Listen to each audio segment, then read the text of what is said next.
Hello everyone, today I'm going to present you the company Velde.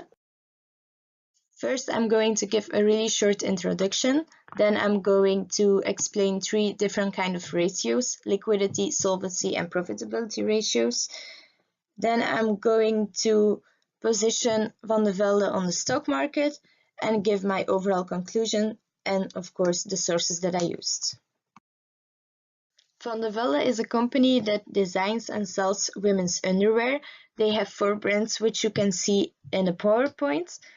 For my financial analysis, I compared them with their competitor Triumph.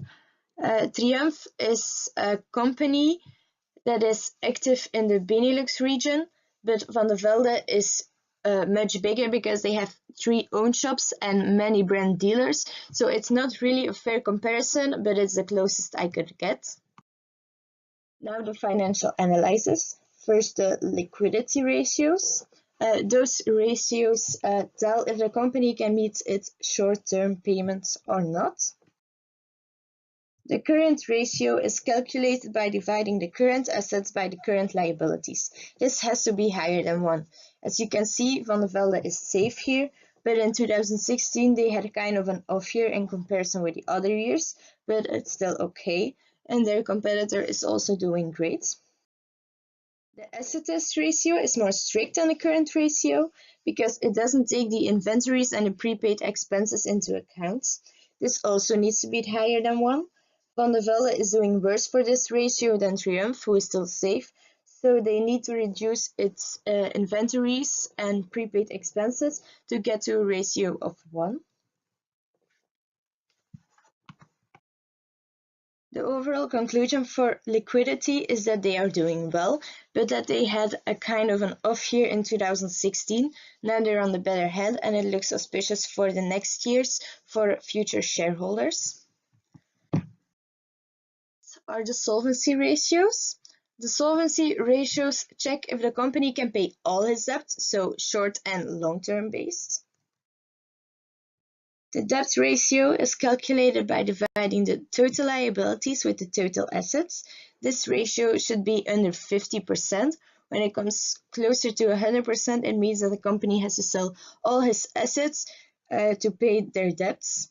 Velde is clearly doing better than Triumph. Triumph needs to reduce their liabilities or increase their total assets to get this ratio under 50%. When you divide the total equity with the total assets, you get the equity ratio. The higher the better for the shareholders. It means that the company is financially stable. A high total equity mostly also means that already a lot of investors have invested in a company, so as a shareholder you feel more safe. We can conclude that Velde is doing great for the solvency ratios and much better than their rival Triumph. They score better on the 2 ratios and especially the second ratio is very attractive to future shareholders. The last kind of ratios are the profitability ones. These ratios calculate if the company is profitable or not. The first ratio is the return on equity, which is the result of dividing the net income with the shareholders' equity. This ratio is the most important to shareholders because they can see if their money is used effectively, so again, the higher the better. Triumph is doing better for this ratio, but overall Velde isn't doing that bad. The second one is the return on assets, which calculates how effective the company can manage their assets to produce a bigger net income. So if their assets are productive, it will lead to a higher net income and therefore a higher ratio. The higher the better is also the case for this ratio. Velde is doing equally okay as their competitor, but I think here is the most room for improvement. We can conclude that Velde is doing fine for the profitability, but for these ratios there is the most room for improvement. As you can see, Velde isn't doing that good on the stock market, which we can tell from the ratios because they were all good. But since September 18, they are making progress again.